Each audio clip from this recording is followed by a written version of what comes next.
think it's absolutely incredible. I've never seen anything like it.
All the preliminary investigations say that this is an unusual but naturally occurring event.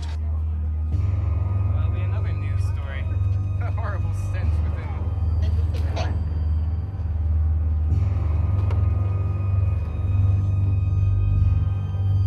I could give you some photos, tell you what I see.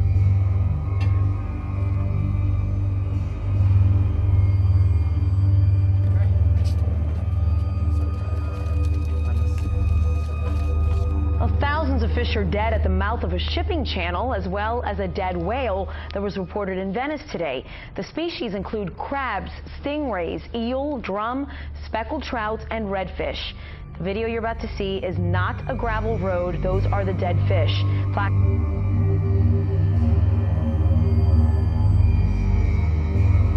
Parish President Billy Nungesser sent these pictures. He says that there is no testing going on to determine if the fish are dead from the oil spill, although the northern Gulf has suffered a persistent dead zone of low oxygen, blamed on nutrient-rich runoff from the Mississippi River. Nungesser says that this is different because usually the kills happen to only one or two species of fish. We're talking about the long-term testing of the quality of the water, the fish, and the environment. And we don't see a collective group really wanting to know what's going on, and we need to demand that happens. What do you make of this fish kill that happened in Plaquemines Parish over the weekend? There were some redfish that died in this particular case. Not a whole lot of them. They were kind of scattered, which again indicates probably an oxygenation problem. One dolphin in it, but that could be natural mortality. I mean, those are lung-breathing animals. They don't breathe by gills, so a low oxygen problem in the water would not affect the dolphin. There is another possibility that the microbes and the bacteria that have been eating some of this oil, maybe that caused the oxygenation problem. Volunteers scour the shores of Washington State for dead birds, something they do every month. November was a bad month. We had almost 130 of them out on our beach in about a mile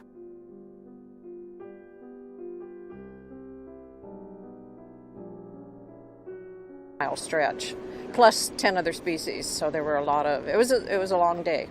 So far, volunteers have found around 8,000 carcasses of the blue-footed seabird called the Cassin's auklet along the coast from British Columbia down into Northern California. Scientists estimate as many as 100,000 auklets, most of them young, have died. The question is why?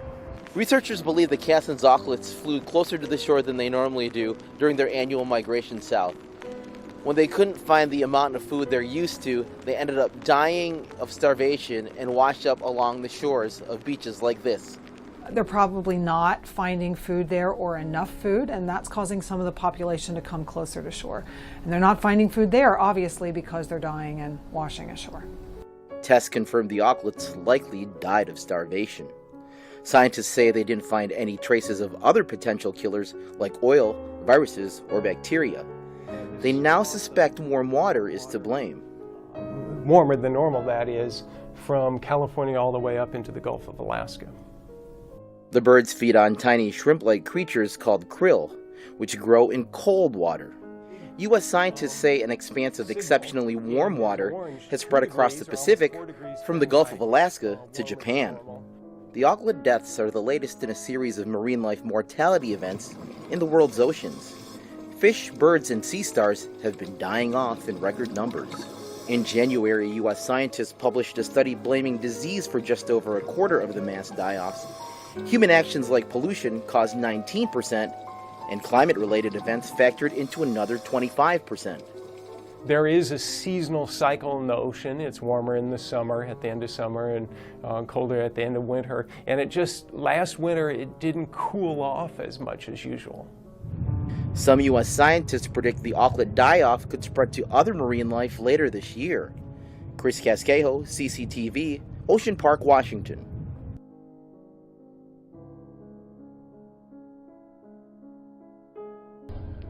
Well, breaking right now, radiation levels inside a Fukushima nuclear power plant damaged by that tsunami nearly 6 years ago is now at their highest point since that disaster. And experts believe melted fuel is leaking inside the plant almost daily, causing radiation levels high enough to kill a human being with just brief exposure. The latest readings now posing a serious challenge as officials prepare to dismantle the facility. Adam Housen, who covered that triple meltdown in Fukushima back in 2011, is following the story, and he joins us live with more. Adam? Yeah, Jenna, hard to believe it's been nearly 6 years, and when we initially covered that, it was that great video that came in that really showed the destruction that Japan had to endure from the earthquake and the tsunami, but no one knew at the time the growing threat, which today continues to only get worse. That was the tsunami that took out the cooling system at Fukushima that basically caused the meltdown of 3 reactors that continues to this day. In fact, we're told the most recent numbers due to those meltdowns that nearly 300 tons of radioactive water is dumped into the Pacific Ocean each and every day. The radiation levels, in fact, inside are now the highest level since 2011. Tokyo Electric Power Company, TEPCO, which is in charge of this area, reports that the radiation level has reached 530 sieverts per hour. To give you an example, it used to be 73 per hour. For people that don't know this stuff, let's put it into very simple terms. 4 sieverts can kill a handful of people. Right now, 530 per hour are being detected there. According to scientists, that's unimaginable radiation levels. A robot was sent in. It only lasted an hour before radiation took it out, basically ruined it. It found a 6-foot gaping hole inside that somehow has to be patched.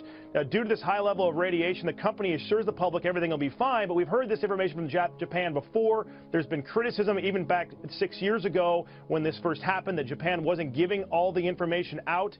We do know this. They say it will take at least $300 billion and 4 decades to finally fix this area. It's the worst since the 1986 Chernobyl disaster. Again, also, as we're getting more numbers coming in, Jenna, to keep this in mind as well, they say that right now there's still radiation being detected off the coast of California and Oregon. Now, it's very small, But the worry is with 300 tons of radioactive water going in every day to the Pacific, what is that doing to the Pacific Ocean, Jenna? Well, it's a crazy story, Adam. And I remember all your reporting. You did such a great job there. You posted all the photos that you took and the time that you spent in Japan. Right. From your experience there on the ground and the precautions that you had to take simply as a journalist, I mean, what do you think about this? Well, we were only got within 90 miles because we had protective gear, but, we didn't know what we were dealing with. And that was one of the biggest complaints. Even the U.S. military was complaining to the Japanese government at the time. They weren't getting the true numbers. And what some people are saying is, has it been this bad from the beginning? And how are you going to fix this 6-foot hole? I mean, a robot only lasted an hour or so because the radiation level is so high. And we really don't all know also what this radioactive water is doing to the Pacific, Jen. And I think a lot of people are very concerned about that. They continue to monitor fish off of Japan. There's still areas you're not allowed to fish in, but that water, as we know, moves towards the west coast of the U.S. I haven't thought about it for several years, and now certainly we are. We're going to have to. Well, let's go back to the week that the accident began. A bizarre and potentially troubling sight at Japan's damaged nuclear power plant, sending out a burst of heat, radiation, and a blue flash of light. When the cores melted down, the nuclear containments were really not designed for the temperature and the high radiation that they experienced. So what happened was all of the rubber seals that allow electric wires to go in and out and that allow the pipes to go in and out, all of those rubber seals failed.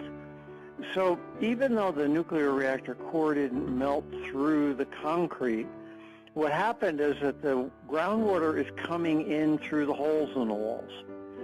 So for the last 3 years, there's been, as you said, 300 tons of water passing through that nuclear reactor and out into the Pacific every day.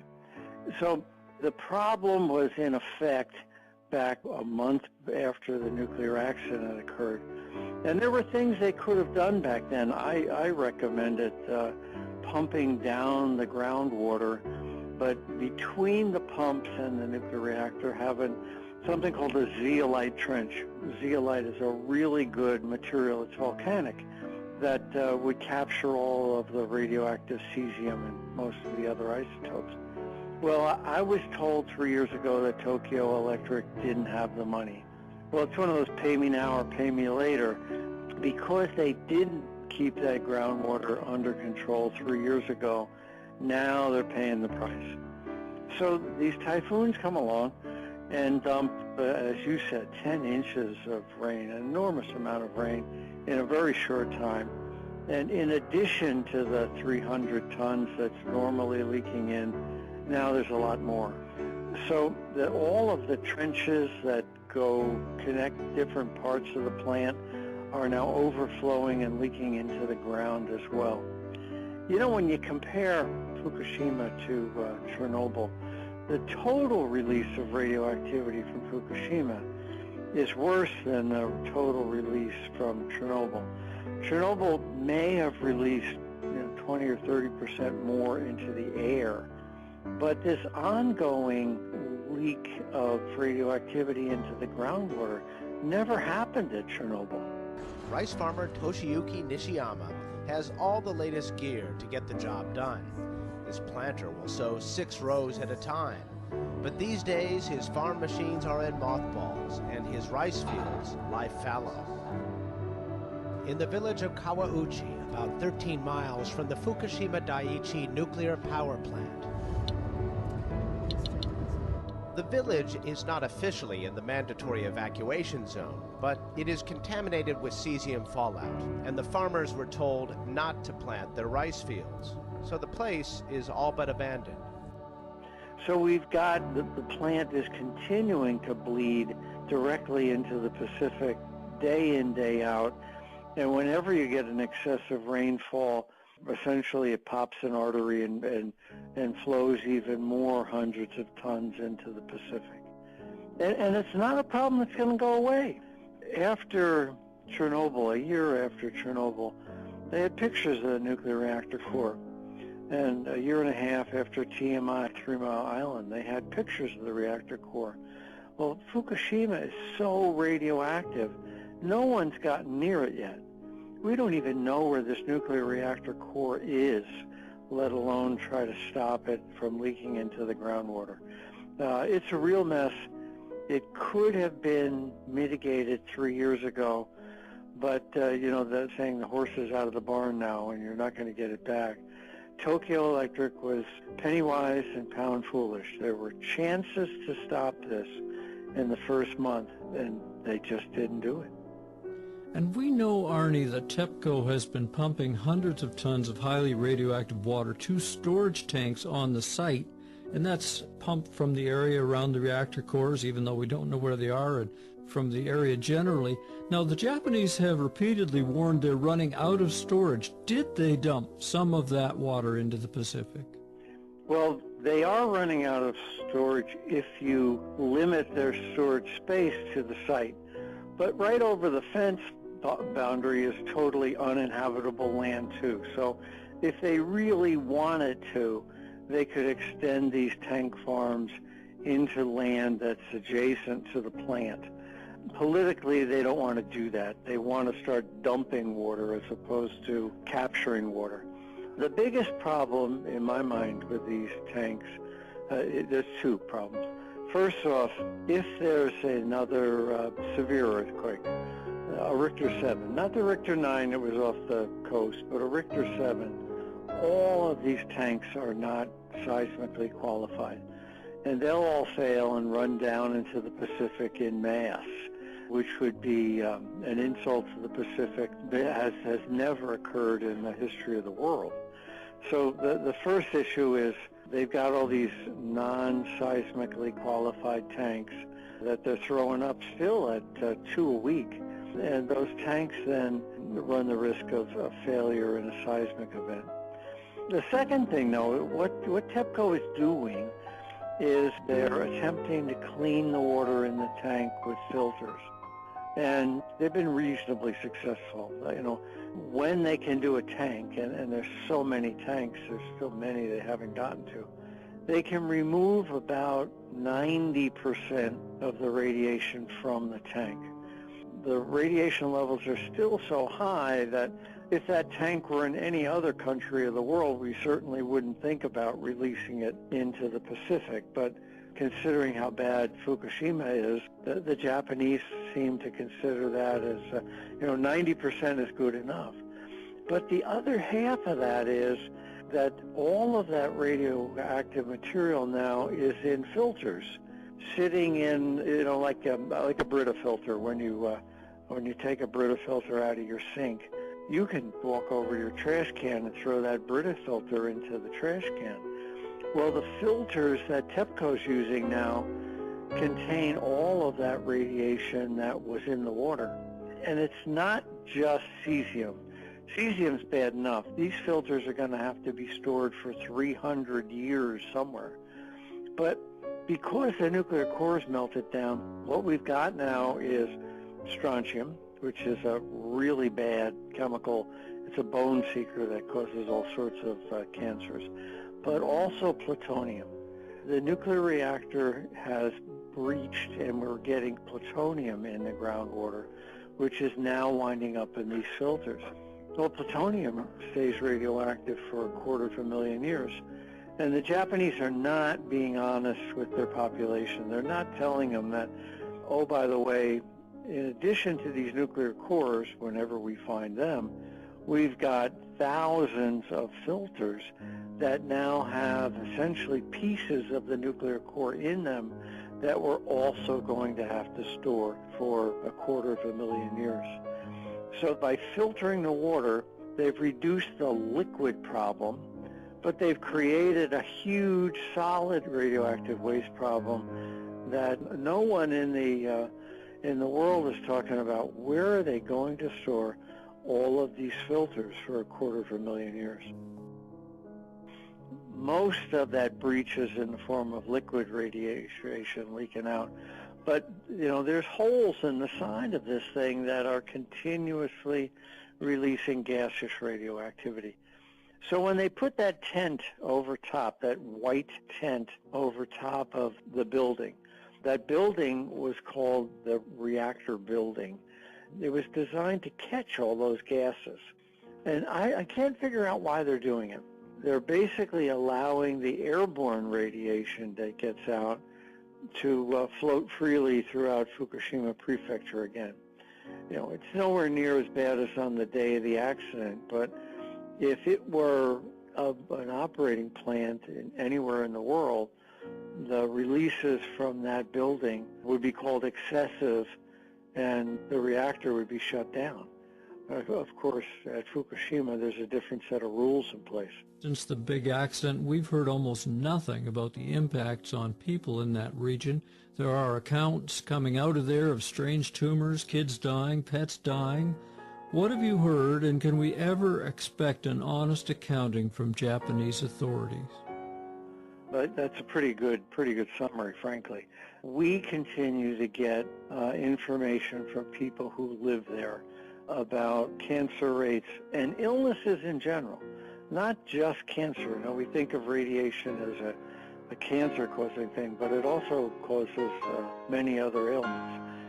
Much higher incidences of a whole range of illnesses than they had in 2010, the year before the accident.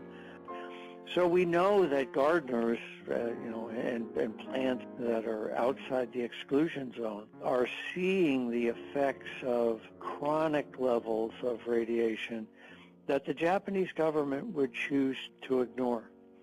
We're also working with doctors in Japan, and some brave doctors are saying that they've been threatened, that their hospital rights have been threatened. You know, if you tell your patient this illness is radiation related, you'll lose your right to practice and things like that. So there's an enormous pressure on the medical community to tell the patients that what they're experiencing is not at all related to radiation. But you know, the key is statistics, and the question is, when will the statistics be released for mortality, morbidity, and general illnesses in Fukushima Prefecture? We're not seeing the data. The medical community now has to file every report that it writes with the IAEA, the International Atomic Energy Agency, before it's issued. So if you're a hospital and you've got mortality data, you're not allowed to issue that to the public until those reports have been cleared by the IAEA. Well, Article 2 of the IAEA's charter is to promote nuclear power. So even if the hospital was conscientious, and of course there's a lot of political pressure not to be, but even if it was conscientious, there's another step in the process, and they've got to clear an IAEA hurdle before those numbers are released. It's truly frightening, the pressure that the medical community is undergoing in Japan, and very few of them are willing to tell the truth. Is there any chance that those who should have known about this or could have known about this will be exposed to justice? They did know about it. There's no doubt about the fact that Tokyo executives in Tokyo knew about the magnitude of the crisis and stymied effective information being provided to the people. Yes, Tokyo is contaminated, but my pity goes out to the 35 million people who live in it. Over 20 species now are near collapse. The halibut, the herring, the salmon. Not only did the salmon not come back last year, I think it was 80% of them didn't come back, but the young salmon that were born when those that did come back went up their streams of origin and were able to produce baby salmon before dying. The baby salmon, when they go out to sea, are dying en masse. And these imbecile, no, they're not imbeciles, they're cowards. These cowardly marine biologists will not say the R word. They say, well, something's causing acidification. There's a virus. They're lying. They're not telling the truth. No one will say It could be related to the radiation that's being dumped into the ocean around the clock for over 3.5 years now. They won't say that. I salute some of you folks in Alaska who are involved in the fishing industry. It took the fishermen up there to demand that the fish be tested for radioactivity. Not all the captains, just a few, but some did. And they found out what they suspected was there. Radiation bioaccumulating in the fish. Remember, 80% of the salmon didn't come back last year. We just got word the salmon, the babies, which were coming down out of the mountain streams where they were born into the salt water, were dying. What's killing them? All right? One captain said, this is the worst fishing he has ever seen. It's a catastrophe. Crabs, by the way, up there have turned blue. The herring, the cod, halibut, pollock. He said that the catches are literally dropping off a cliff. There aren't any. They're gone. They're dead. Prove me wrong. They're dead. They didn't migrate down to Chile. They're not hanging out down there having a good time. They're dead. This is the death of the biggest ocean on the planet, the greatest catastrophe. Japan should be held fully accountable. So should General Electric. So should Toshiba or anyone else involved with this nightmare. All of them. Subcontractors too that service. TEPCO is just an umbrella company. Of course. All of the companies that actually provided all of the technical and other support were all American companies, basically. Yeah, a lot of the crabs being caught in Alaska, they're all dead. They bring them up and they're dead. So I mean, this is not a joke. This situation in Alaska, which was the breadbasket for fish and seafood, you're looking at right now, ladies and gentlemen, the death of seafood. In fact, it's dead. Look at the. I'm sorry to say this. Look. I don't eat meat. I don't believe in it. I don't touch it. Well, what's the name of the chain? Red Lobster. They're toast. They're going to have to start advertising that their fish comes from the Atlantic, or they're going to be out of business. It's just going to happen. Or the deep South Pacific if they're coming from Argentina. What happens is all these oceans are connected. Now, what people should understand is what happens if you let this continue to spin out over, say, the next 5, 10, 20 years. Even if nothing else happens, no war starts, no economic collapse, no thinning of the ozone layer that kills the crops and starts forest fires and destroys the oceans. So we're not even going to add other factors. What the first thing that happens is weakening of the, we call herd immunity. And it also increases the rate of mutation. So if you have someone in Japan or that's exposed and carries, say, a version of, say, the H5N1 or H1N1 or H7N9, the new Chinese or Asian superflu, that virus is going to be, because the host is under stress and has a free radical load, is going to mutate at an exponentially faster rate. Right. So we don't even need a bioweapon lab. The bioweapon lab are literally the carriers, the people and the animals now exposed to these things. So you could have viruses emerge from the ocean. You could have viruses emerge that have the human receptor binding domain that are in people, populations that are now exposed to radiation. Radiation levels at one of Fukushima's nuclear power stations is at its highest level since the tsunami-triggered meltdown nearly 6 years ago. Tokyo Electric Power, or TEPCO, is reporting that atmospheric readings inside Daiichi's reactor number 2 are as high as 530 sieverts an hour. To put that in perspective for you, a human that is exposed to a single dose of 10 sieverts would die in a couple of weeks. The levels being recorded here are 53 times that. TEPCO says it's possible melted fuel has leaked through the pressure vessel. The discovery is going to seriously challenge the efforts to safely dismantle this plant. Let's bring in Kevin Camps, radioactive waste watchdog from Beyond Nuclear. Kevin, 530 sieverts, it seems unfathomable. Can you explain what's likely going on here? Well, you know, this catastrophe that's ongoing is nearly 6 years old at this point, and the fuel, the melted cores, have been missing in action. Tokyo Electric doesn't know where they are. The Japanese government doesn't know where they are. Nobody knows where they are. So what could have happened is these probes, these cameras, these robots, these radiation monitors that are being sent in by Tokyo Electric to try to figure out what's going on may have encountered the closest they've come yet to these melted cores. They may even have come upon melted fuel that's not underwater, and water serves as a radiation shielding. So if this is an open air area and there's no water, that could explain. But what you've got are melted reactor cores. And of course, human beings can't be in operating atomic reactors. They also can't be in this area where there's a meltdown. And there's also imagery. It looks like a melt through of a metal grate. And so it all stands to reason that the cores melted through the reactor pressure vessels and down into the containment structures, right through that metal grating.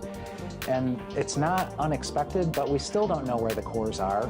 And, you know, there's claims that, oh, it's all contained, don't worry about it. There's actually, I mean, it's indisputable that there's a daily flow of radioactively contaminated groundwater into the ocean. The figure is something like 80,000 gallons per day of relatively low-level radioactive wastewater.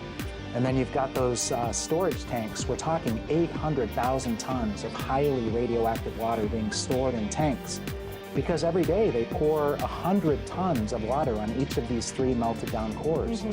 And sometimes they lose those tanks. They leak, they overflow, so it's an ongoing catastrophe. So you're saying that the contamination in this case could leak out, that that's a possibility? There is some leakage on a daily basis, and then they try to capture as much as they can and contain it in these storage tanks, which they sometimes lose, whether during a typhoon or through human error. They've had overflows. So, you know, there are many shoes that could still drop at Fukushima Daiichi. One of the ones is the high-level radioactive waste storage pools that aren't even inside radiological containment. They don't have all of that spent nuclear fuel transferred to a safer location in a couple of the units still. So if something were to go wrong with that, those would be open-air releases of very high-level radioactivity. We're talking, you know, the prime minister at the time the catastrophe began, Khan, had a contingency plan to evacuate all of Northeast Japan, up to 50 million people, and it was predominantly because of those storage pools. And we're still in that predicament if one of those pools were to go up in flames, as Tokyo plans to host the 2020 Olympics and bring in many millions of extra people into this already densely populated area. It's not a good idea. So all eyes on them. I want to get back to this specific leak, though. How does this complicate the cleanup efforts there? And is it possible even to get something in there right now to examine what's going on? I heard that they had a robot that they wanted to put in there, a remote-controlled robot, but it only has a capacity to withhold 1,000 sieverts, so it would end up dying before it's in there 2 hours for good. Right. State-of-the-art robotic technology, and Japan is a world leader in robotics, can only last so long because the electronics get fried by the gamma radiation and probably even neutron radiation that's in there. You know, that's the situation deep in there. They're already saying it'll take 40 years to so-called decommission this, but that may be optimistic. And not just that, but in December, the government said it was actually going to take twice as much money, nearly twice as much as they originally thought, to decommission that. Does this make matters even worse, this leak, or is this just kind of the situation that we expect at this point? Well, it just shows how dire the situation is. And you know, the figures of $150 billion to decommission, I've seen figures from a think tank in Japan, cited by Greenpeace Japan, up to $600 billion. If you do full cost accounting, where is this high-level radioactive waste going to go? It's going to need a deep geologic repository. You have to build that and operate it. That costs $100 billion or more. So when you do full cost accounting, this catastrophe could cost hundreds of billions of dollars to recover from. We're just in the beginning. And not to mention, I mean, if they're talking 40 years, that's a long time to try to figure it out, but leakage happening, possible contamination in our oceans, things that we all need to be paying attention to. It's an unprecedented catastrophe for the world's oceans. And almost 6 years later, we're still dealing with serious effects of that. Kevin Camps with Beyond Nuclear, thank you so much.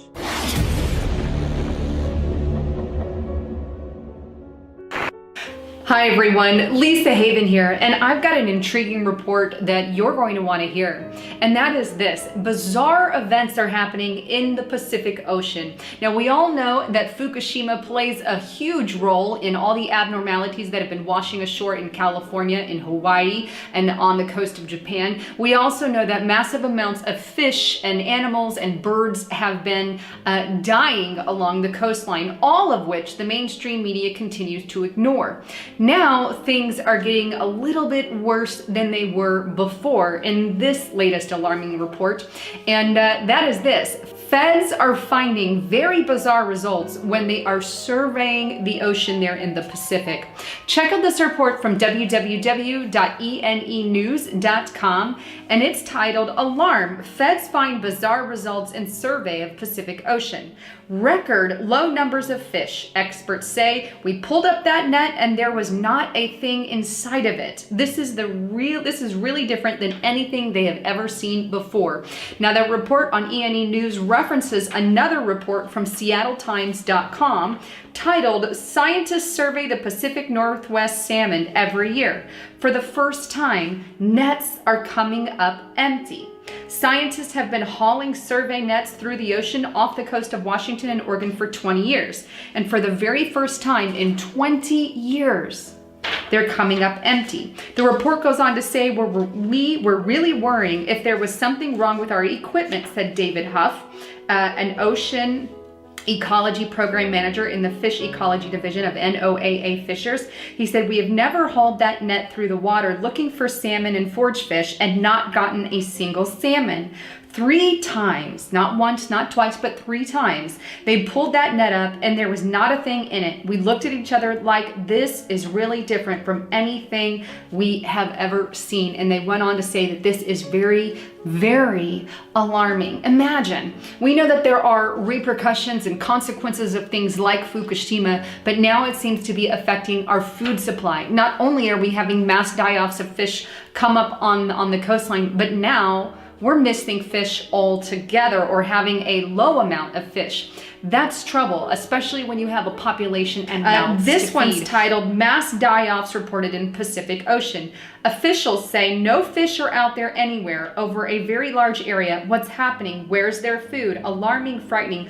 Total failure in reproduction like nothing we have ever seen before. And what's going on in this report is that the birds don't have any fish to eat. And this was just in February. And here we are in October and we're missing salmon. And earlier this year we were missing fish. But that report goes on to say, following last year's mass die-off of Alaskan seabirds, scientists are looking for answers. Geographically, and that it lasted a year. That is unprecedented that they're missing fish in that level and the animals are dying off in that level. It's certainly well over 100,000, and it could be many times that. I would say possibly hundreds of thousands were killed.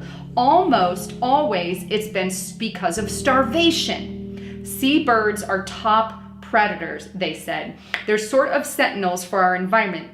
They have definitely let us know that there's a change going on in the ocean ecosystem, Renner says. The birds had an exceptionally low birthing season. This reproductive die-off meant a total failure of murre reproduction that year. The reproduction die-off is something we've never seen in murres before. It's very widespread. The refuge has been monitoring these colonies for 4 decades, and it's like nothing we have ever observed. So why is the mainstream media refusing to report on such events? We have earlier just this year in February, we have major concerns of birds dying off due to starvation. That should tell us that there is a big problem from the get-go, but they don't want to panic the public.